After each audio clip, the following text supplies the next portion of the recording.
it's, you know, it's old-fashioned media, is that if I go out in the community, not just for town halls, but to sit down at the local restaurant or something and let people know that they can, that I'm not offended if they want to come over and talk to me. It's amazing what kind of good ideas you can get. Yes. Because people who show up at the town hall have some good ideas, but there are also a lot of people that will never go to a town hall, but if they see you at the Hardee's on Saturday morning, where folks may gather depending on which community you're in, if they see you there, if you stop by and just say hi to folks, it's amazing how many people say, I got an idea for you. And as a legislator in the House of Delegates, some of my best ideas have come from just being available to people to hear their ideas. Sometimes there's like, you go, there's not much I can do about it, but I'll see what I can look into. Other times you go, I can fix that problem. And that's when you feel really good as a legislator. Come on down to Hardy Saturday morning. I'll fix you. Okay, ladies and gentlemen. Like this week, thank the word. Ladies and gentlemen, we have time for one more question before we close. Let me thank you for coming out this evening. I think this has been very healthy. Let's see, I haven't seen a gentleman that I haven't called on yet, so let me go back to him first because I want to go ready to have one chance. Let me get this gentleman back here. Well, I got a few questions. I'm from Floyd County. How many people in here is from Floyd County? All right, so we all simple people. And, how many middle class people we got in here? How many rich people we got in here? By the Spirit. But I'd like to know a little bit about you. Okay. I'd like to know about your grandparents, your mom and dad, where you from, what you've done all these years. Sure. And I got a few more questions after you. All right. There's time for one more. That's it. Go ahead. I will have to tell you that my parents were divorced when I was very young, and I was estranged from my father's family. So what I give you in part is historical reference that I did not know these people. I did not know 3 out of 4 of my grandparents. My grandfather on my mother's side was a plumber. They were divorced, and my mother was estranged from her father. But my grandfather on my mother's side was a plumber. My grandmother was a school teacher and then became a lab tech at Catawba Sanatorium Hospital. And that's the job she had as long as I knew her. My paternal grandfather was an attorney, was the mayor of Buena Vista for many years. My maternal grandmother did not work outside the home. My father, whom I did not know, was in radio, owned radio stations in Christiansburg to begin with, and then owned radio stations in Lynchburg.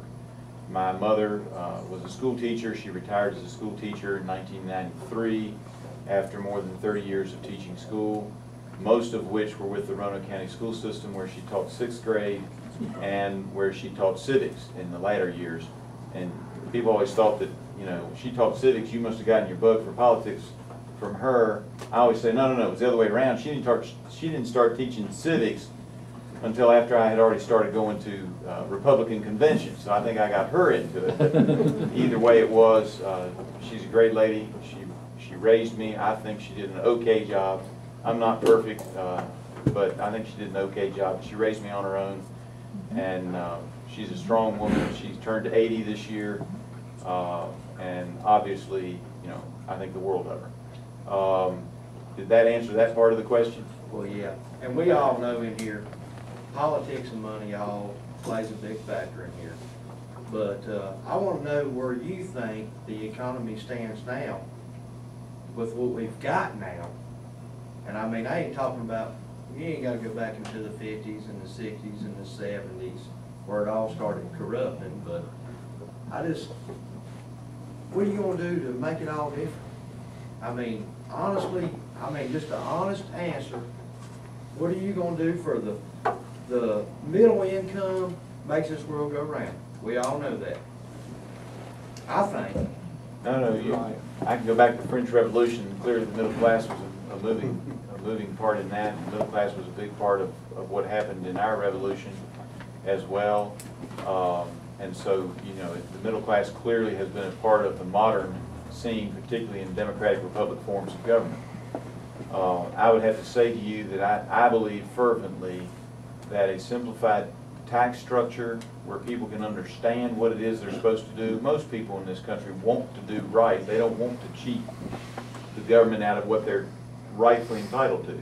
They'd like to know exactly what it is they're supposed to do. And right now it's so complex, many people cannot figure that out, and they just do the best they can. Likewise, I think regulations on employers and businesses have hurt our economy severely. And I think we have to take a look at that. We have to take a look at the new proposed regulations and old regulations to determine whether or not they are actually doing what they were intended to do, whether or not the cost-benefit analysis makes sense.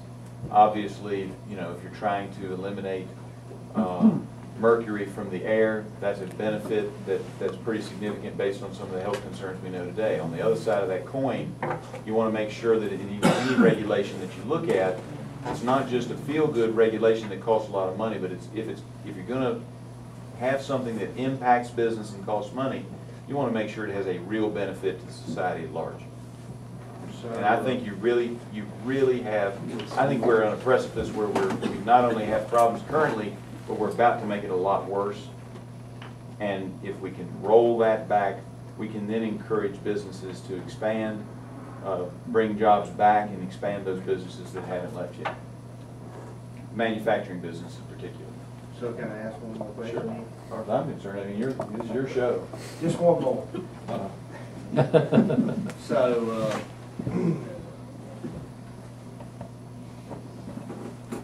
how do you think the economy is right now with the government we've got right now? And how are you going to help us in a hole in here turn it around if we elect you? Yeah, I think the second part of that I have answered. I believe we need to take a look at every regulation. We need to simplify the tax code. That's the simple part of that. I don't think the economy is doing so good. Is it doing better than it was a year ago? I think it is. But I think that we're really poised, if we continue to go down the path we're on, to damage our economy out 20, 30 years. I think my children, who are ages 10, 4, and 3, are going to have a hard time. I think they're going to have a very hard time making a living in this country. And just one more question. No. No, I want to know. I mean, I'm serious. I mean, if your children 3, 4, and 7, is that what you said? 10. So what you going to do to help us, all of us in here? Well, I think if we can in Washington create an environment where it is a business friendly. Virginia is one of the best states in the union in which to do business.